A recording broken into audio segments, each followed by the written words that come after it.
¿Listo?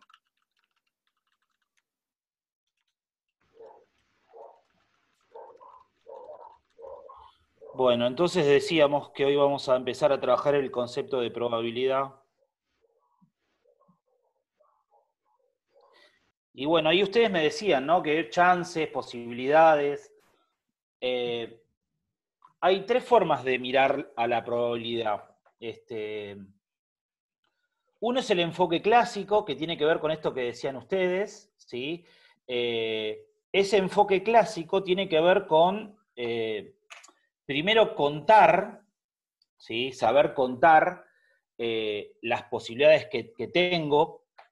¿Que tengo en dónde? Y tiene que haber un experimento, ¿sí? Un experimento puede ser, no sé, una lotería. Entonces uno dice, bueno, a ver, ¿qué posibilidades tengo yo de ganar la lotería, por ejemplo, ¿no? Y bueno, para saber mi probabilidad exacta, primero sabemos que es muy difícil, ¿no? Si uno sabe que es muy difícil ganar la lotería es porque tal vez esa razón entre los casos favorables que tengo de ganarla y los casos posibles, hay una diferencia muy grande, ¿sí? Entonces, este primer enfoque se llama enfoque clásico, tiene que ver con una regla que se conoce como la regla de Laplace, ¿sí? Que a partir de un experimento, la probabilidad se va a calcular haciendo la división entre los casos favorables sobre los casos posibles, ¿sí? Entonces, por ejemplo, si uno quiere saber cuál es la probabilidad de ganar, qué sé yo, el Kini 6, ¿sí? Por ejemplo, bueno, ahí necesitamos de la combinatoria para poder contar esos casos posibles que tengo, ¿sí? Porque piensen que el Kini 6 tengo que acertar en 6 números. Entonces, bueno, ahí la combinatoria lo que me va a dar es la manera de contar todas las posibilidades que tengo, ¿sí? Y bueno, casos favorables en realidad tengo uno solo, ¿sí? Es uno sobre. Es el famoso dicho de uno en un millón, uno en 10 millones. Claro, exactamente. Eh, bueno, y sí, la cantidad de casos posibles que hay en, digamos, en cualquier lotería que se juegue, bueno, como sabrán, es abismal la diferencia que hay entre los casos posibles y los casos favorables. Ahora, no es la única forma de trabajar la estadística, la probabilidad. La probabilidad, digamos, se vincula mucho con esto del azar, ¿sí? Y que bueno, esta regla de Laplace nos permite decir que si, por ejemplo, yo lanzo un dado al aire, ¿sí? ¿Cuál sería la probabilidad de obtener, qué sé yo, un 5? Bueno, ahí sabemos que los casos posibles, probabilidad de obtener un 5 al lanzar un dado, ¿no? Bueno, los casos posibles son 6, pero los casos favorables, o sea, obtener un 5, es uno solo, es una de 6. Bueno, a esto que llamamos experimento, se lo puede también pensar como un suceso, como un evento, más en términos de probabilidad, ¿sí? En esta rama de, de los distintos enfoques que tiene la probabilidad es donde nosotros nos vamos a ir centrando, ¿sí? Después, bueno, en la estadística tenemos lo que es el enfoque frecuencialista, ¿sí? Que tiene que ver con la cantidad de casos posibles, entre comillas, pero entre la cantidad de casos que sucedió. Entonces uno se agarra de, bueno, esto sucedió tantas veces, entonces puedo calcular una probabilidad determinada. Bueno, ahí puede pensarse como que este enfoque frecuencialista tiene que ver con la frecuencia acumulada, ¿sí? O la frecuencia que ocurra un suceso. Puede ser la frecuencia relativa también, ¿sí? Esa frecuencia relativa, bueno, a nosotros se nos relaciona completamente con lo que es la estadística, porque bueno, vemos cuántos no sé, cada dato qué frecuencia tiene. Bueno, entonces uno puede llegar a determinar en ese estudio estadístico qué probabilidad uno puede llegar a tener, pero a partir del conteo de datos, ¿sí? No sé, un ejemplo muy característico del enfoque frecuencialista es 10 de cada 50 motociclistas usa casco, por ejemplo, ¿no? Y bueno, ¿de dónde sacamos ese dato? Porque, digo, acá no hay algo certero como lanzar un dado al aire. Tiene que ver con un conteo que uno puede llegar a analizar, o una estadística que se hace en una determinada avenida, nos ponemos a contar, bueno, de tantos motociclistas que pasan, me está dando un determinado dato que es 10 de cada 50. Entonces, este enfoque tiene que ver más con un enfoque de observación de un determinado evento o suceso, ¿sí? Y que, bueno, depende digamos, el estudio que se haga, como el estudio estadístico, va a ser más acertado o no. Por eso ahí la estadística tiene mucho que ver en que un estudio estadístico bien realizado, ¿sí? ¿Se acuerdan de tomar bien una muestra, de repartirla bien? Va a tener que ver después en decir, bueno, quiero vender un determinado producto, ¿a qué parte de la población voy a ir? ¿Qué parte de la población tiene o tengo mayor probabilidad de poder venderlo? ¿Sí? Bueno, esto se usa mucho en inteligencia artificial, en esto de las ventas de productos. Vieron que cada uno de nosotros va generando como un perfil consumista, si se quiere, ¿no? De cosas que va mirando. Y bueno, se le va generando como un perfil virtual, digamos, en el cual se sabe que ese producto que encuentra, digamos, ese patrón que nosotros vamos teniendo en el uso de redes sociales y demás. Esperen que dejo de compartir. Seguramente ese producto nos va a llamar más la atención a la hora de, digamos, de que una empresa quiera vender.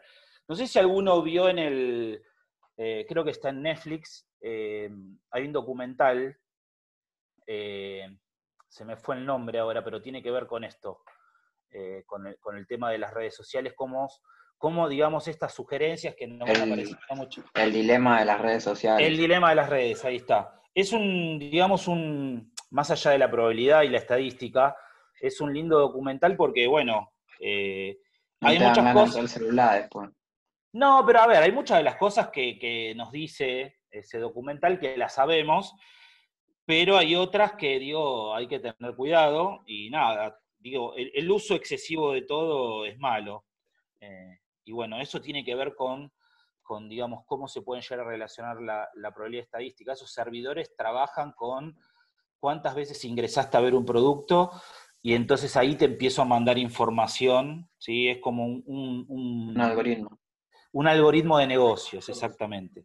Bueno, el último enfoque tiene que ver con un enfoque subjetivo.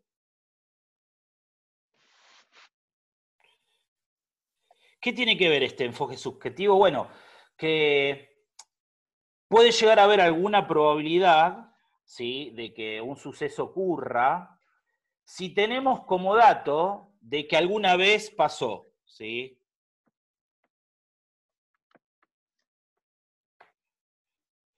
De que alguna vez sucedió o pasó.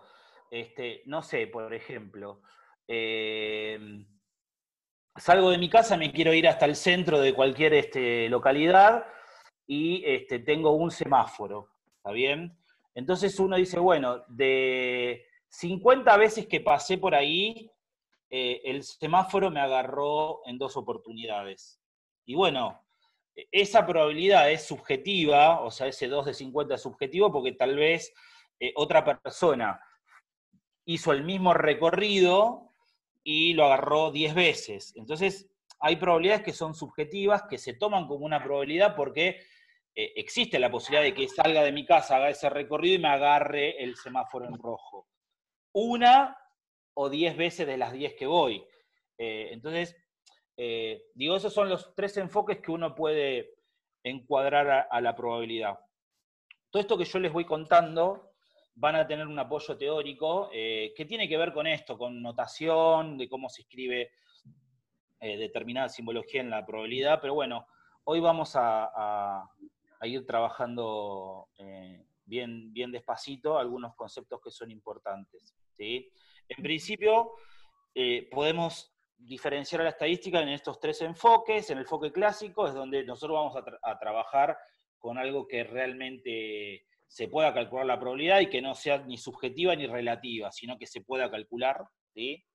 Y bueno, ¿qué pasa? Muchas veces hay un determinado experimento, un determinado suceso aleatorio, en el cual se le pueden empezar a imprimir como distintas condiciones. ¿Vieron? Cuando empezamos a trabajar con la combinatoria, bueno, una vez que aprendimos, qué sé yo, lo que era una combinación, una variación, una permutación, estaba bárbaro. Ahora, cuando me empezaban a cambiar las condiciones, tal vez tenía que, digamos, centrarme un poco más en pensar esa situación problemática que tenga. Ya dentro entonces del enfoque clásico, en esto de casos favorables sobre casos posibles, empezamos a tener operaciones de sucesos, estos que yo le decía. ¿Qué pasa si tengo uno o más sucesos y quiero ver cómo calcular las distintas probabilidades que se pueden llegar a dar? ¿Sí? En estas operaciones con sucesos,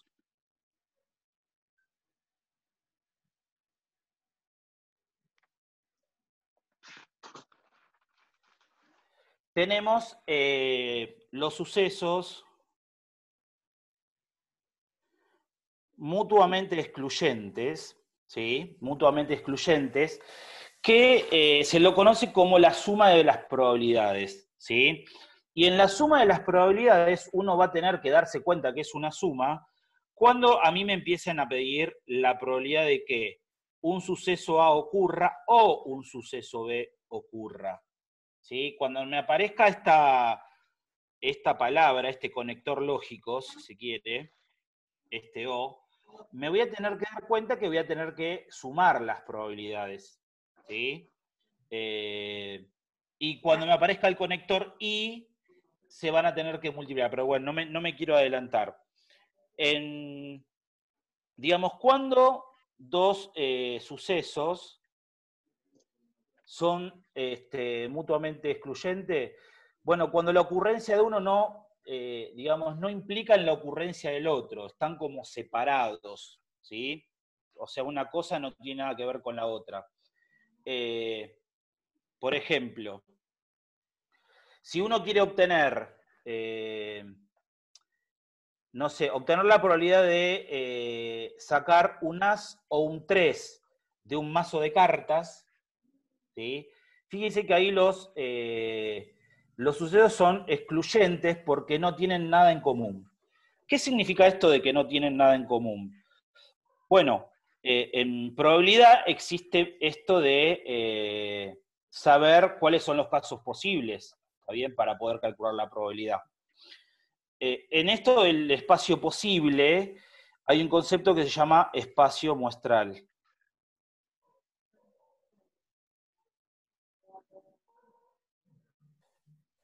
Entonces, la situación problemática acá sería, ¿cuál es la probabilidad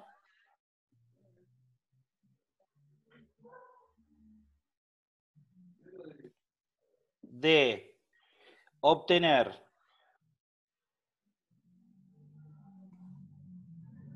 un as o un 3,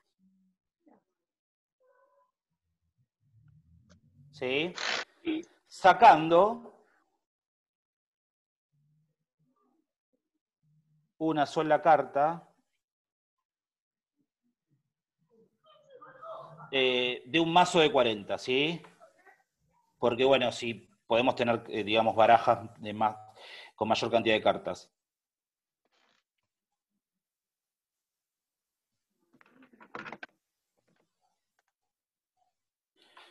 de un mazo de 40. Bueno, fíjense, este conector me está llevando a esto que decíamos, ¿sí? Un as o un 3. Es una cosa o la otra, y es excluyente. Bueno, ¿qué pasa? En esa suma de probabilidades que decíamos, un poco adelantando, es o se usa el símbolo de unión en probabilidad, y ese símbolo de unión se transforma en una suma. Probabilidad de A más B. ¿Me siguen hasta ahí? Tenemos dos sucesos, que salga un as o un 3. Como me están pidiendo que sea un O, voy a tener que sumar. Entonces, tranquilamente yo puedo decir, bueno, voy a sacar la probabilidad de que salga un as. ¿Cuál es la probabilidad de que salga un as de un mazo de 40? 4 sobre 40. Claro, son 4. Esos son los casos favorables sobre 40 casos posibles. ¿Sí? ¿Cómo estamos de tiempo? Que no veo acá. Bueno. Y después, la probabilidad de que sea un 3.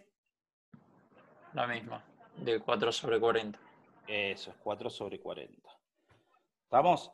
Entonces, como los sucesos son totalmente excluyentes, la probabilidad acá se va a sumar. Profe, ¿por qué sería 4 sobre 40? No entendí. Porque en el mazo vos tenés 4 ases, digamos, y 4 3. Porque es un mazo de 40. Ahora sí, gracias, profe.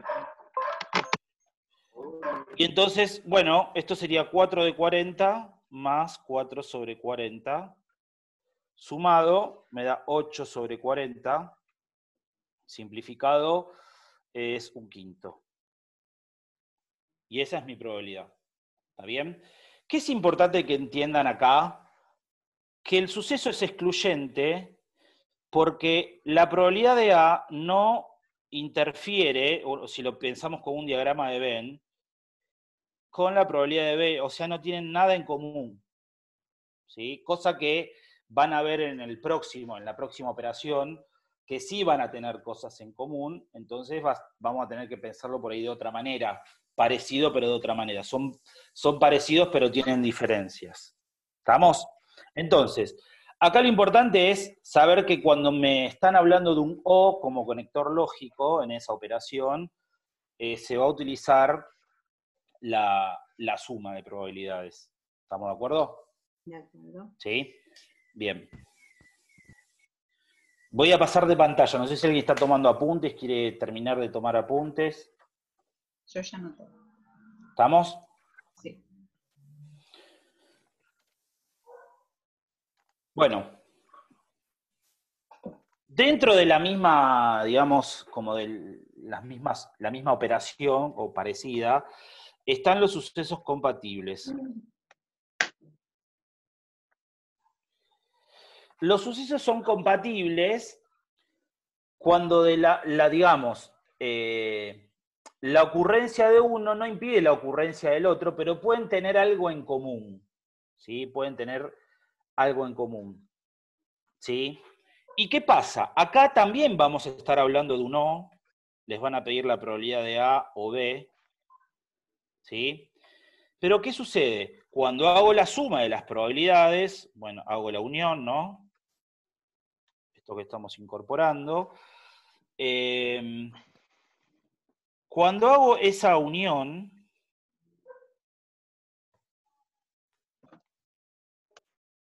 en realidad también le voy a tener que restar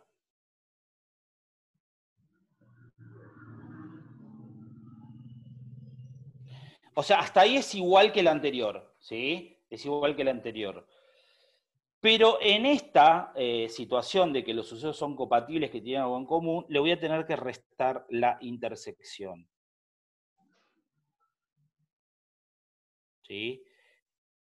Esto ahora van a ver cómo lo encuadramos. ¿Sí? Bien. Siguen siendo sumas, seguramente va a aparecer un O. El tema es de dónde sale esta intersección, ¿no? Bueno, el ejemplo sería, se extrae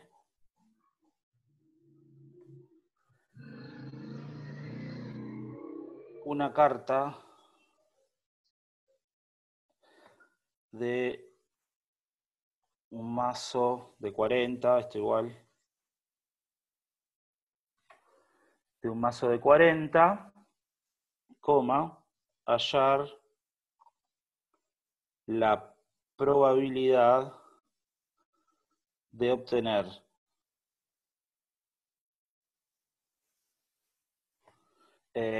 un as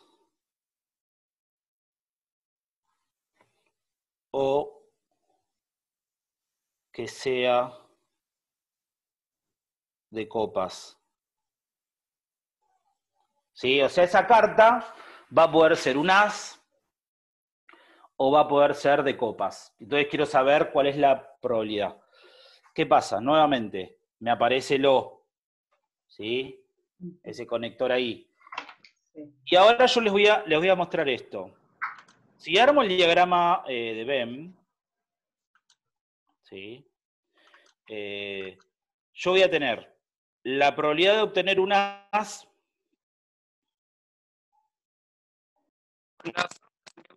Yo podría comerlo. Se corta. No te escuché, Alan. No, tendría que capaz sumar, o sea, sabemos que de repente tenés, claro, eso, una que comparten, el as de copas, por ejemplo. Exactamente. El as de copas, acá claramente, es la que comparten. El as de copa. Bueno, después tenemos el as de basto, el as de espada y el as de oro, ¿no? Y que sean de copas, bueno, tendríamos el 2, el 3, el 4, el 5, el 6, el 7. Bueno, no me alcanza acá, pero bueno, sería el 10, el 11 y el 12. ¿Estamos? Si es de 40. Entonces, ¿qué pasa acá? Cuando yo calculo la probabilidad por separado de que sea un as, la calculamos recién, es 4 de 40. También lo puedo simplificar, quedaría 1 de 10. Por otro lado, tengo la probabilidad de que sea de copa.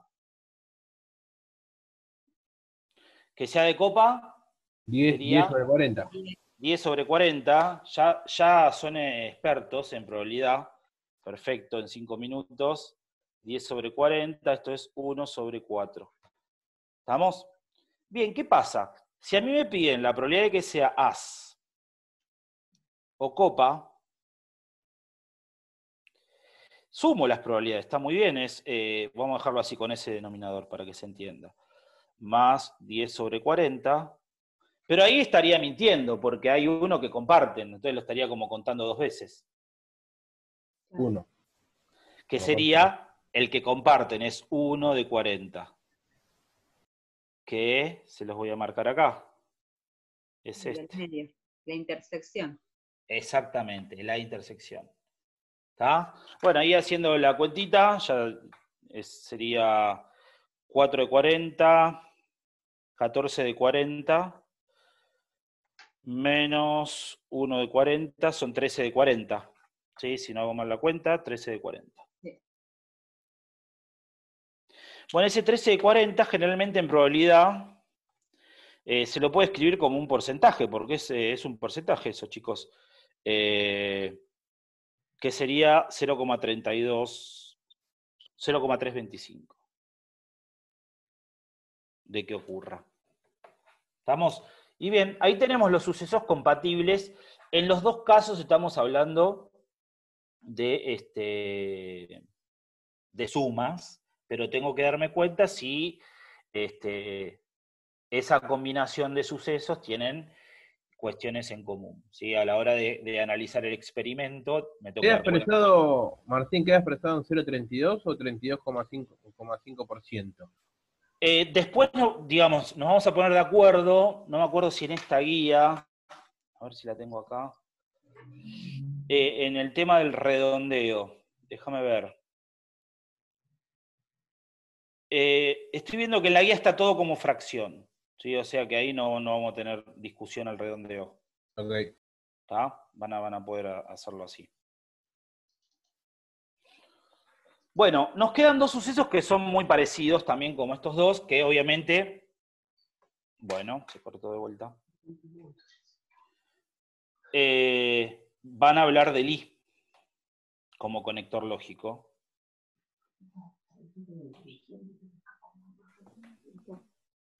¿Sí? Cambio de pantalla, no sé si alguno está tomando apuntes.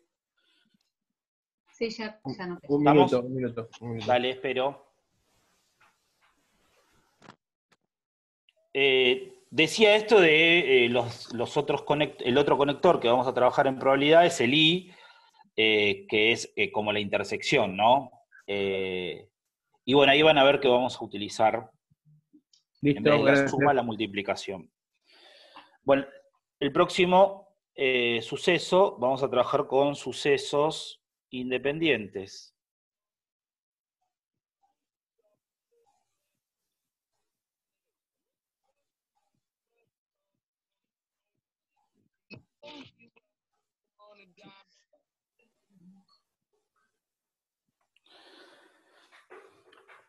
Bien, dos sucesos son independientes cuando la ocurrencia de uno no afecta a la probabilidad de ocurrencia de los otros, y ahí estamos hablando de lo que es como una ley de la multiplicación, y a nosotros nos va a aparecer esto, la probabilidad de A y la probabilidad de B, y eso se va a leer como la probabilidad de A y B, de esta manera, con esa simbología. Esperen que borro acá un poquito.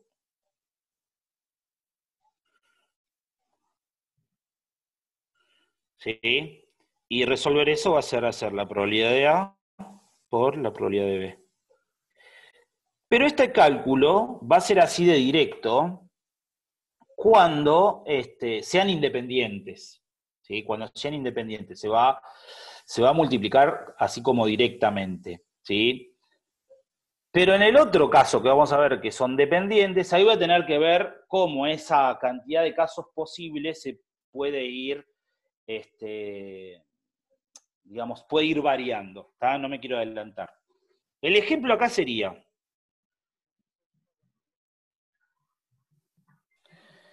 ¿cuál es la probabilidad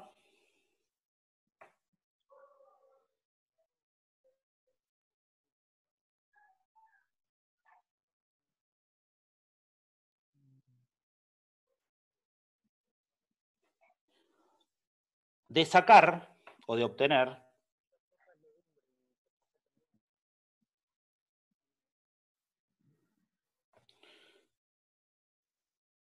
dos reyes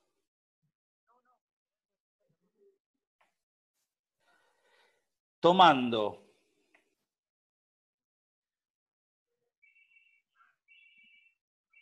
una carta de un mazo,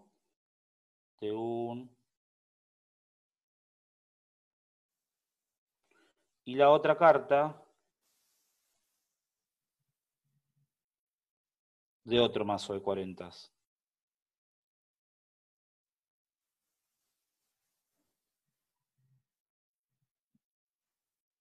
¿Está? Bueno, entonces acá, si bien la probabilidad de sacar un rey es única, ¿está? La probabilidad de sacar rey, sabemos que es 4 de 40. Simbólicamente este I me está hablando de hacer esto, la probabilidad de que salga rey y rey. ¿Ah? Y en esto de las probabilidades, ahí voy a tener que multiplicarlas, porque son, si bien son probabilidades independientes, la cantidad total va a variar cuando tengo, o sea, no es un evento simple que yo saco, ¿cuál es la probabilidad de que salga rey? Y listo, eso es 4 de 40, terminó el ejercicio. Acá me están diciendo, tenés dos mazos, sacás la probabilidad, sacás un rey, tu probabilidad es 4 de 40, pero le estás diciendo que tenés que sacar el otro, en el otro mazo también un rey. Entonces esas probabilidades se tienen que indefectiblemente multiplicar. 4 de 40 por 4 de 40. ¿Sí? Evidentemente, ¿qué es lo que notan acá? Que la cantidad de posibilidades, la cantidad de posibilidades que tiene acá, que es 40 por 40, que es 1600, aumenta. ¿Se dan cuenta de eso? Una cosa es tener solamente el evento simple de 4 de 40, o sea que sean un rey, ¿no? Cuando le estoy metiendo el otro suceso, que bueno, podría haber sido otra carta, ¿no? En vez de un rey, qué sé yo, un as o lo que sea, digo, lo que quiero que se den cuenta acá es que la cantidad de posibilidades está aumentando, ¿sí? Aumenta porque cambia totalmente las posibilidades que tengo. Y los casos favorables lo mismo, serían 16, ¿no? Bueno, 4 de 40 por 4 de 40 me da 1 en 100. Bueno, esa es bajísima, esa probabilidad. ¿Está? Bien, ahí tenemos sucesos independientes. ¿Qué pasa cuando yo tengo, o qué diferencia hay entre un suceso que es independiente de otro que es dependiente? Bueno, ahí la ocurrencia de uno va a alterar, ¿sí? Digamos, la probabilidad que va a generar el otro. Pero bueno, eso es como muy, muy teórico. Paso a otra pantalla. ¿Quieren? Díganme, ¿puedo pasar a otra pantalla? Por mí sí. Ya está. ¿Sí? Sí, por mí también. Bien, sucesos dependientes. Queda un minuto, Martín, ¿eh? Ah, entonces ahí esperamos, porque si no va a quedar en la mitad. ¿Sí? Hacemos así, salgo y volvemos a entrar. De paso le damos posibilidad a Pablo ahí que No, la semana que viene. grabe. No, ¿Qué dice Manuel? el Multa. miércoles Buena que viene. semana. Salgo y vuelvo a entrar.